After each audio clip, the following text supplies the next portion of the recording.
Hello and welcome to another video tutorial. तो इस video में हम बात करेंगे Indian space programme related technologies and this topic is most important for JKSB exams क्योंकि कुछ ऐसे एग्ज़ाम्स आने वाले हैं जिसमें science and technology related topics है। तो Indian space programme related technologies बहुत इंपॉर्टेंट होने वाला है। सो हम इस टॉपिक को स्टार्ट करेंगे। आज हमने साइंस एंड टेक्नोलॉजी का पहला पार्ट अपलोड किया है। उसमें हमने देखा है कि आर्टिफिशियल इंटेलिजेंस के कुछ इंपॉर्टेंट टर्म्स और कुछ इंपॉर्टेंट इंफॉर्मेशन उसमें हमने सीखी है। तो आज हम स्टार्ट करेंगे Indian space programme related technologies. तो पहले स्टार्ट करने से पहले हमें ये पता होना चाहिए कि बेसिकली जो ये स्पेस है ये किसको कहते हैं। स्पेस किसको कहते हैं? तो स्पेस क्या होती है? देखो, अगर ये अर्थ है तो अर्थ के ऊपर ये यहाँ पे एटमॉस्फेयर होता है। तो एटमॉस्फेयर जो है, एटमॉस्फेयर की जो ऊपर ये जगह होती है ये यहाँ पे वैक्यूम होती है। वैक्यूम मतलब क्या है? यहाँ पे नो एयर, यहाँ पे एयर नहीं होता है, तो हम ब्रीथ करने के लिए एयर नहीं होता है यहाँ पे। और सन से जो लाइट आती है, सन से जो लाइट आती है वो मतलब एज ए यहाँ पे एज ए वैक्यूम से चली जाती है। और जो वैक्यूम होता है ये खाली जगह यहाँ पे होता है। यहाँ पे कोई पार्टिकल वार्टिकल नहीं है कि लाइट उससे टकराए और स्कैटर हो जाए। लाइट जब एटमॉस्फेयर से गुजरती है तो तभी स्कैटर होती है, वरना ये ऊपर ऊपर जो एटमॉस्फेयर के ऊपर ऊपर है ये स्पेस है, ये खाली जगह है। तो उसी को हम स्पेस कहते हैं। तो हम सैटेलाइट्स इसी स्पेस पे भेजते हैं, तो तभी हम इसको बोलते हैं इंडियन स्पेस प्रोग्राम। तो हम चलेंगे आगे। ये आपको समझ आया होगा कि स्पेस किसको कहते हैं। तो हम आगे चलेंगे, ये आई होप ये आपको समझ आया होगा। तो हम आगे मूव ऑन करेंगे। तो हम देखेंगे जो इंडिया का स्पेस प्रोग्राम है इसमें कौन कौन से सैटेलाइट्स यूज़ होते हैं और क्या मतलब इसमें इंपॉर्टेंट टर्मिनोलॉजीज़ हैं और क्या क्या इंपॉर्टेंट होने वाला है एग्जामिनेशन पॉइंट ऑफ व्यू से। सो पहला ही हम देखेंगे कुछ कुछ सैटेलाइट्स जो इंडिया भेजता है मतलब स्पेस में। जैसे मतलब इंडिया को मार्स पे किसी सैटेलाइट को भेजना है तो इंडिया तीन किस्म के सैटेलाइट्स भेजता है। एक को हम बोलते हैं ऑर्बिटर, और दूसरे को बोलते हैं हम लैंडर, और तीसरे को बोलते हैं हम रोवर। ये तीन सैटेलाइट्स वहाँ पे भेजता है इंडियन स्पेस प्रोग्राम जो है मतलब इंडियन जो इसरो है वो तीन सैटेलाइट्स वहाँ पे भेजता है। तो ऑर्बिटर क्या होता है? ऑर्बिट किसको कहते हैं? जो अर्थ के अराउंड जो पाथ होती है उसको ऑर्बिट बोलते हैं। जो पाथ होती है अर्थ की जो उसको ऑर्बिट बोलते हैं। तो ऑर्बिट मतलब एक किस्म का, देखो लेट अस सपोज ये यहाँ पे अर्थ है, अर्थ की यहाँ पे ये ऑर्बिट है, तो इसी ऑर्बिट में एक सैटेलाइट लगी होती है तो उसको बोलते हैं ऑर्बिटर। तो ये ऑर्बिटर क्या करता है? ये इस अर्थ पे चेक करता है कि वेदर प्रिडिक्शन करता है, वेदर फोरकास्टिंग करता है, और कोई मतलब कैसे मतलब कुछ डिज़ास्ट्रस चीज़ मत होने वाली है उसकी प्रिडिक्शन करता है। तो उसका यही काम होता है इसका ऑर्बिटर का। और दूसरा यहाँ पे आता है हमारे पास लैंडर। लैंडर क्या आता है? जब हमें कोई मार्स पे कोई सैटेलाइट भेजनी होती है तो वो एक सैटेलाइट होती है जो मार्स पे लैंड करती है, मार्स पे लैंड करती है तो उसको बोलते हैं हम लैंडर। और लैंडर और रोवर में क्या फ़र्क है? लैंडर मार्स पे लैंड करती है, वो मूवमेंट नहीं करती है। ये जो लैंडर होती है स्टेशनरी होती है, ऑलमोस्ट ये स्टेशनरी होती है। लेकिन इसके साथ जो रोवर भेजते हैं, जो रोवर भेजता है, तो वो रोवर क्या करता है? वो मार्स पे स्टेशनरी नहीं होता है, वो मार्स पे मूवमेंट करता है। इसको टायर्स लगे होते हैं, आपने देखा होगा इसको टायर्स लगे होते हैं, तो ये मूवमेंट करता है, तो इसको बोलते हैं रोवर। तो ये कुछ टर्मिनोलॉजीज है related to Indian space programme, Indian जो ये सैटेलाइट्स हैं। तो हम स्टार्ट करेंगे पहले इंडियन स्पेस प्रोग्राम रिलेटेड। जो रशिया है, रशिया फर्स्ट स्पुतनिक, जो रशिया का पहला जो है सैटेलाइट स्पुतनिक, आर्टिफिशियल सैटेलाइट थी ये। इसको लॉन्च किया गया था 1957 में। सो ये मोस्ट इंपॉर्टेंट होने वाला है। In 1957 Russia launched its first artificial intelligence whose name is Sputnik. जिसका नाम क्या है? स्पुतनिक। ये हमको मतलब बहुत अच्छे से याद करना है, ये आपको याद रखना है, नोट्स पे लिखना है। और दूसरा पॉइंट हम देखेंगे जो केपलर के लाज हैं, केपलर के तीन लाज हैं, ये एप्लीकेबल है सैटेलाइट्स में, ये भी एप्लीकेबल है। अगर आपको केपलर के लॉज पढ़ने हैं तो आप कमेंट सेक्शन में बोलिएगा कि मैं आपको केपलर्स लॉ सब समझा दूंगा। ये केपलर्स लॉ क्या है? सैटेलाइट्स बेसिकली केपलर्स लॉ पे चलते हैं। तो आप कमेंट सेक्शन में हमें मुझे बोलिएगा कि हाँ ये केपलर्स लॉ क्या होता है। तो हम तीसरा पॉइंट पढ़ेंगे। तीसरा पॉइंट क्या है? देखो, अब इंडियन स्पेस प्रोग्राम, इंडिया के पास दो सैटेलाइट्स है, दो लॉन्च व्हीकल्स है जिनसे इंडियन इसरो जो है वो सैटेलाइट्स स्पेस में भेजता है। पहले पहले का नाम है पीएसएलवी। पीएसएलवी का की फुल फॉर्म है polar satellite launch vehicle. Polar satellite launch vehicle एक ऐसी लॉन्च व्हीकल एक ऐसी सैटेलाइट है जो हम कॉमनली यूज़ करते हैं फॉर वेदर डिटेक्शन। इससे हम वेदर को डिटेक्ट करते हैं। स्पाई डिटेक्शन, कोई स्पाई मत आया होगा, कोई जासूस मत आया होगा मतलब इसमें कंट्री में, उसमें उसको हम डिटेक्ट करते हैं। तो इसमें पीएसएलवी का बहुत अच्छा रोल है। और जो पीएसएलवी हैं ये एक ऐसे सैटेलाइट हैं जो हम अर्थ से 600 टू 900 किलोमीटर अबो हम इसको मतलब इसको अबो मतलब फायर कर सकते हैं पीएसएलवी को, पोलर सैटेलाइट लॉन्च व्हीकल को। इसकी रेंज होती है 600 टू 900 किलोमीटर पीएसएलवी की। और ये हमारे पास पीएसएलवी का पीएसएलवी है, सैटेलाइट है। और दूसरा सैटेलाइट इंडिया के पास क्या है, दूसरा लॉन्च व्हीकल कौन है इंडिया के पास? उसका नाम है जीएसएलवी। जीएसएलवी जियो सिंक्रोन्स सैटेलाइट लॉन्च व्हीकल। जियो सिंक्रोन्स सैटेलाइट लॉन्च व्हीकल जो है ये ऑलमोस्ट मतलब ऊपर तक जाता है, इसकी रेंज बहुत ज़्यादा होती है एज़ कम्पेयर टू पीएसएलवी। ये हमारे पास दो सैटेलाइट्स है, दो पोलर, एक तो PSLV polar satellite launch vehicle और दूसरा GSLV geosynchronous satellite launch vehicle.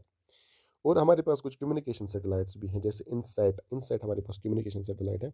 INSAT की फुल फॉर्म क्या है? Indian national satellite system. Indian national satellite system, इसको एस्टेब्लिश किया गया था इसरो ने इन 1983, ये हमें याद रखना है।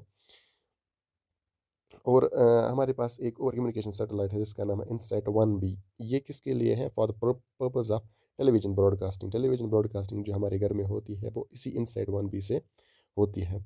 सैटेलाइट न्यूज़ गैदरिंग भी इसी से होती है। वेदर फोरकास्टिंग भी इसी से होती है। डिज़ास्टर वार्निंग भी इसी सैटेलाइट से होती है। यही सैटेलाइट हमें डिज़ास्टर वार्निंग देता है। ये एनवायरनमेंट की कुछ पिक्चर्स क्लिक करता है तो हमें बताता है कि एनवायरनमेंट में बहुत मतलब डिज़ास्टर आने वाला है कि नहीं आने वाला है।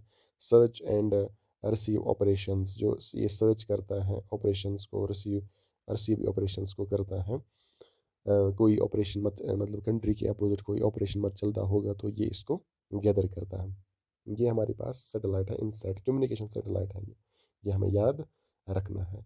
तो आगे चलेंगे हम, आई होप आपको ये इतना समझ आया होगा। तो आगे चलेंगे हम, आगे हम देखेंगे कि कौन कौन सैटेलाइट और है हमारे पास। सो अब हमारे पास एक और सैटेलाइट है जिसका नाम है जी सैट। जी सैट हमारे पास एक और सैटेलाइट है जिसका नाम है geosynchronous satellite for digital audio data and video broadcasting. जो हम वीडियो ब्रॉडकास्ट करते हैं, जो डिजिटल ऑडियो हमारे पास होता है वो किस सैटेलाइट से होता है? जी सैट से, जियो सिंक्रोनस सैटेलाइट से। वीडियो ब्रॉडकास्टिंग इसी सैटेलाइट से होती है। और हमारे पास एक और सैटेलाइट होती है ट्रांसपॉन्डर। कम्युनिकेशन सैटेलाइट हमारे पास होती है ट्रांसपॉन्डर, जो डीटीएच है, डीटीएच के साथ एलएनबी लगा होता है। जो हमारे पास घर में डीटीएच होता है, लेट सपोज यहाँ पे डिश है तो डिश के सामने यहाँ पे एक एलएनबी लगा है तो उसको बोलते हैं ट्रांसपॉन्डर। ये भी एक सैटेलाइट है जिससे हमारी टेलीविज़न ब्रॉडकास्टिंग अच्छे से होती है। हम सिग्नल मिलती है तो हम टेलीविज़न से अच्छे पिक्चर्स देख सकते हैं, न्यूज़ देख सकते हैं। ये हमारे पास कुछ कम्युनिकेशन सैटेलाइट्स है। तो हम अगर छोटा छोटा रिवाइज करेंगे तो हमारे पास इंडिया के पास दो सैटेलाइट्स है, एक का नाम है पीएसएलवी और दूसरे का नाम है जीएसएलवी। ये कम्युनिकेशन सैटेलाइट्स नहीं है, कम्युनिकेशन सैटेलाइट्स अलग से हैं हमें। एक तो है इनसैट, इनसैट 1B। जो इनसैट है, इनसैट इंटरनेशनल सैटेलाइट सिस्टम, ये इस्टेब्लिश किया गया है इसरो ने 1983 में। ये हमें पता होना चाहिए। ये किसके पर्पज़ के लिए बनाया गया है? टेलीविजन ब्रॉडकास्टिंग के लिए, सैटेलाइट न्यूज़ गैदरिंग के लिए, वेदर फोरकास्टिंग के लिए, डिजास्टर वार्निंग के लिए, सर्च एंड रिसीव ऑपरेशंस के लिए। और इसके बाद आता है जी सैट। जी सैट जियो सिंक्रोनस सैटेलाइट। ये हमारे पास जो हम वीडियो ब्रॉडकास्टिंग करते हैं, डिजिटल ऑडियो डिजिटल ऑडियो हमारे पास होता है, ये सिर्फ जी सेट से पॉसिबल है। और ट्रांसपॉन्डर्स जो हमारे पास सैटेलाइट है, जब डीटीएच को हम एलएनबी के साथ लगाते हैं तो जो आगे एलएनबी है वो एक ट्रांसपॉन्डर बन जाता है। तो ये कुछ सैटेलाइट्स है हमारे पास। तो आगे हम चलेंगे, आगे हम देखेंगे कि क्या स्पेस मिशन है इंडिया के पास। इंडिया के स्पेस मिशन हम देखेंगे। इंडियन स्पेस मिशन, पहला इंडियन जो है जो स्पेस में गया है उसका नाम है राकेश शर्मा। ये बहुत ज़्यादा इंपॉर्टेंट है, बहुत ज़्यादा इंपॉर्टेंट। पहला इंडियन है जो स्पेस में गया है उसका नाम है राकेश शर्मा, ये मेल है। कब गया है? 1984 में, 1984 में गया है।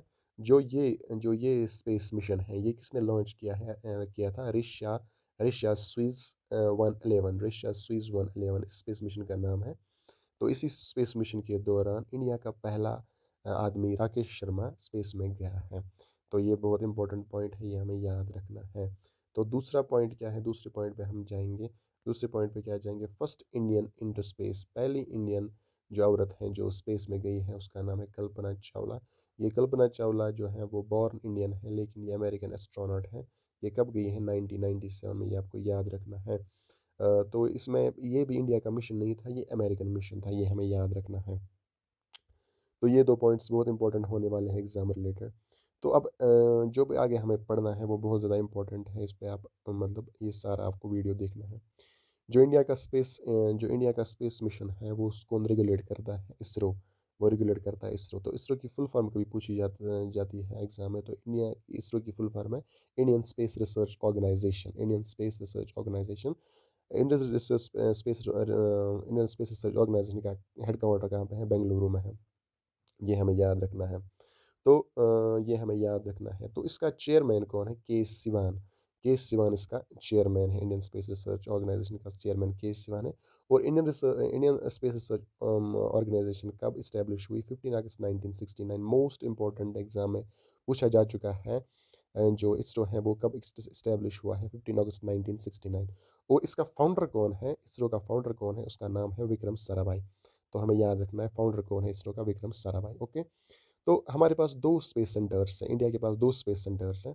एक का नाम है विक्रम साराभाई स्पेस सेंटर, एक का नाम है विक्रम साराभाई स्पेस सेंटर और दूसरे का नाम है सतीश धवन स्पेस सेंटर। जो विक्रम साराभाई स्पेस सेंटर है, जो जहाँ पे हम जो लॉन्च व्हीकल्स हमारे पास है, पीएसएलवी हैं, जीएसएलवी हैं, उसको हम डिज़ाइन करते हैं और डेवलप करते हैं। कहाँ पे? विक्रम साराभाई स्पेस सेंटर में। ये कहाँ पे प्रेज़ेंट है? केरला में, केरला के तिरुवनंतपुरम में ये प्रेज़ेंट है।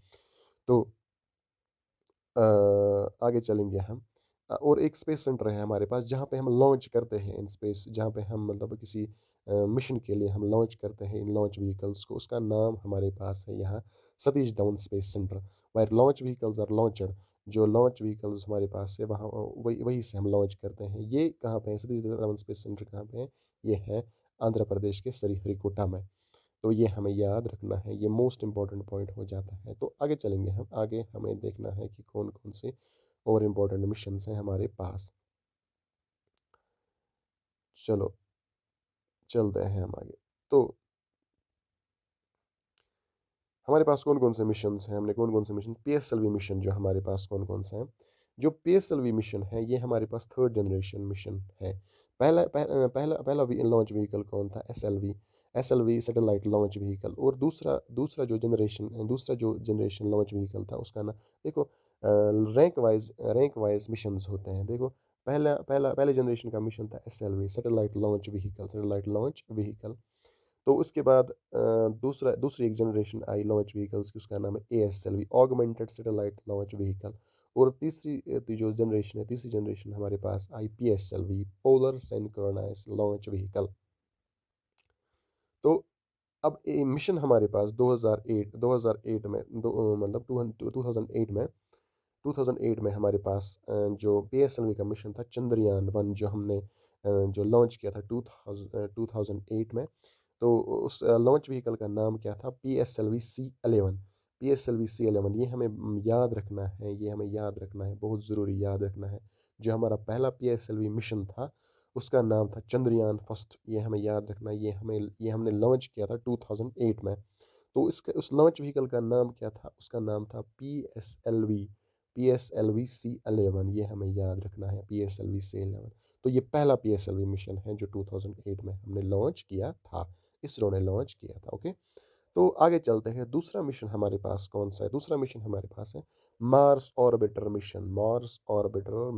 मार्स और अभी मैंने आपको बोला ऑर्बिटर किसको बोलते हैं, ये क्या क्या करता है। मार्स ऑर्बिटर मिशन कब सेटअप किया गया था? 2013 में इसको लॉन्च किया गया था। और उसका इसका नाम था मंगलयान। ये याद रखना, इसका नाम था मंगलयान। और जो ये मंगलयान है, इसका जो लॉन्च व्हीकल था उसका नाम था पीएसएलवी सी 23 इसका नाम था। ये आपको याद रखना है। तो उसके बाद एक और मिशन हमारे पास आ गया। ओके। एक और मिशन हमारे पास है। एक और जनरेशन की जो लॉन्च व्हीकल आई उसका नाम है GSLV, geosynchronous launch vehicle, fourth generation launch. ये जो जीएसएलवी है, ये लार्जेस्ट लॉन्च व्हीकल है करंटली, जो लार्जेस्ट लॉन्च व्हीकल है इंडिया में वो है GSLV. GSLV M K two जो है, ये जो लार्जेस्ट लॉन्च व्हीकल, ये बहुत इंपॉर्टेंट पॉइंट होने वाला है हमारे पास। जीएसएलवी लार्जेस्ट लॉन्च व्हीकल जो है जीएसएलवी एम के टू, ये लार्जेस्ट लॉन्च व्हीकल है इंडिया में।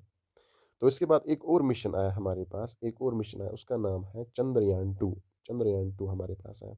India second lunar mission in the planar orbit on July 22, 2019। On July 22, 2019 में एक और मिशन हमारे पास आया, उसका नाम है चंद्रयान 2। और ये हमें याद रखना है, इसका लॉन्च व्हीकल क्या है। इसका लॉन्च व्हीकल था, ये हमें याद रखना है, GK-M13, GK-M3, ये हमें याद रखना है, GK-M3 M1, ये इसके लॉन्च व्हीकल का नाम है, जो चंद्रयान 2 2019 में लॉन्च किया गया। इसमें मतलब तीन इसके साथ साथ, इस चंद्रयान 2 के साथ साथ तीन को भेजा गया।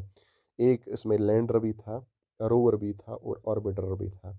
जो याद रखना है, हमें ये एग्जाम में पूछा जा चुका है, ये यूपीएससी में पूछा जा चुका है। जो चंद्रयान 2 है, चंद्रयान 2 का लॉन्च व्हीकल क्या है, उसका नाम क्या है, उसका नाम है जी के एम के थ्री इसका इस लॉन्च व्हीकल का नाम था। और इस लॉन्च व्हीकल के साथ तीन चीज़ें भेजी गई थी। लैंडर लैंडर भी भेजा गया था, अभी मैंने बोला लैंडर किसको बोलते हैं। रोवर भी भेजा गया था, ये रोवर भी भेजा गया था, मार्स मिशन। और ऑर्बिटर भी भेजा गया था। और क्वेश्चन क्या पूछा गया था, क्वेश्चन हमें पूछा गया था, जो लैंडर है, लैंडर का नाम क्या रखा था इसरो ने। लैंडर का नाम रखा था विक्रम। जो चंद्रयान 2 के साथ गया था, उसका नाम रखा था विक्रम। और रोवर का नाम क्या रखा था, रोवर का नाम रखा था प्रज्ञान। ये हमें याद रखना है। तो ये मिशंस, ये चंद्रयान 2 2019 में इंडिया ने लॉन्च किया था। ओके, तो हम आगे चलेंगे। आगे कुछ इम्पोर्टेंट इम्पोर्टेंट स्पेस मिशंस आएंगे, जो हमें मतलब देखने हैं।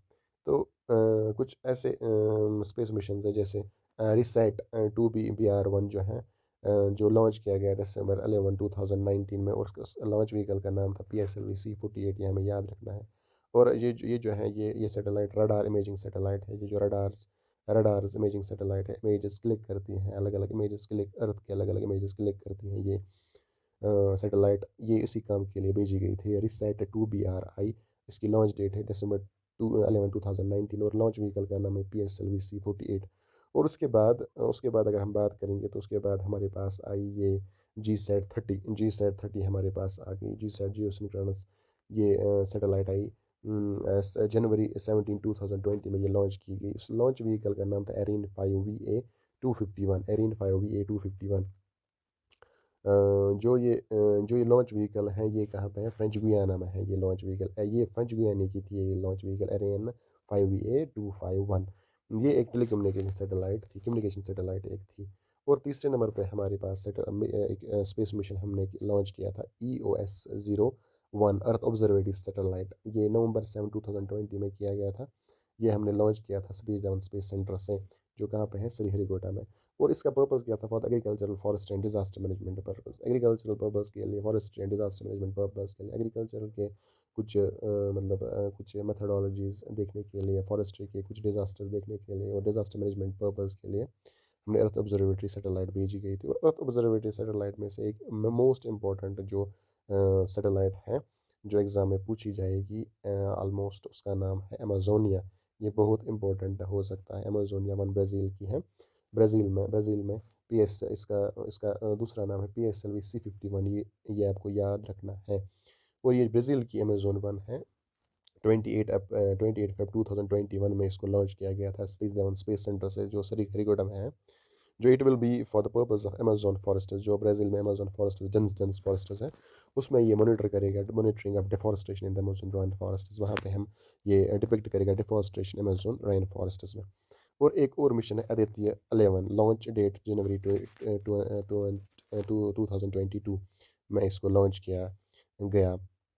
और लॉन्च व्हीकल क्या थी इसकी, PSLV-XL first dedicated Indian mission to study sun. जो फर्स्ट डेडिकेटेड मिशन है इंडिया का, मतलब सन को स्टडी करने के लिए। ओके, तो अब दूसरा मिशन है और लास्ट मिशन जो है, गगनयान मिशन जो है, मैन स्पेस मिशन है। इसमें क्या है, इसमें एज एक्सपेक्टेड टू लॉन्च 2022 अगस्त में ये लॉन्च किया जाएगा in the 75th independent anniversary. 75th जो इंडिया की इंडिपेंडेंस एनिवर्सरी होगी उसी टाइम ये लॉन्च किया जाएगा गगनयान मैन स्पेस मिशन। इसमें क्या होगा, it will carry 3 person into space for 7 days। इसमें 3 आदमी होंगे, वो स्पेस में जाएंगे 7 दिन के लिए, ठीक है, 7 दिन के लिए वो जाएंगे स्पेस में। GSLV M-K3 will be lift the orbit in the cooperation with Russia and France. और इसकी जो लॉन्च व्हीकल है उसका नाम होगा GSLV M-K3 और will lift them to the orbit in cooperation with Russia and France. और वो इसको लिफ्ट करेगी। और इसके ये किस किस कोऑपरेशन में होगा, ये मिशन किस किस कोऑपरेशन में होगा, ये रशिया और फ्रांस के कोऑपरेशन में होगा ये मिशन, ओके। तो और एक मिशन है जिसका जिसका नाम है निस्सर सैटेलाइट। निस्सर सैटेलाइट एक और मिशन है, नासा इसरो कॉम्बो। ये नासा इसरो कॉम्बो एक सैटेलाइट है, ऑब्जर्व अर्थ लैंड को ऑब्जर्व करेगा, आइस कवर्ड सरफेस को ये मतलब ऑब्जर्व करेगा। Will measure earth changing ecosystem, earth की चेंजिंग इकोसिस्टम को मेजर करेगा। ये नेचुरल हैजार्ड्स को ये मतलब देखेगा, सी लेवल राइज को भी ये देखेगा। ये निस्सर सैटेलाइट इसरो और नासा की कम्बिनेशन से लॉन्च हो जाएगा, अभी इसकी रिलीजिंग डेट नहीं आई है। तो दैट्स इट, ये हमारे पास कुछ स्पेस रिलेटेड प्रोग्राम्स थे, स्पेस रिलेटेड मिशंस थे। तो ये हमने क्लियर किया। आई होप ये आपको सब समझ आया होगा। और जो भी क्वेश्चन होगा आई होप इस सब में इस लेक्चर में इंडियन स्पेस मिशन का आपको कोई क्वेश्चन मिस नहीं हो जाएगा। ऐसे ही आपको मतलब आगे आगे वीडियोस देखने के लिए इस चैनल को सब्सक्राइब करें। और अगर आपको ये वीडियो पसंद आई तो इस वीडियो को लाइक कीजिएगा। अगर आपको ये वीडियो पसंद नहीं आई तो डिसलाइक का भी ऑप्शन वहाँ पे है, तो डिसलाइक कीजिएगा। आगे बहुत सारे इंपॉर्टेंट वीडियोस आने वाले हैं। इस चैनल के साथ बने रहने के लिए आप इस चैनल को सब्सक्राइब कीजिए। और आज के लिए बस इतना ही।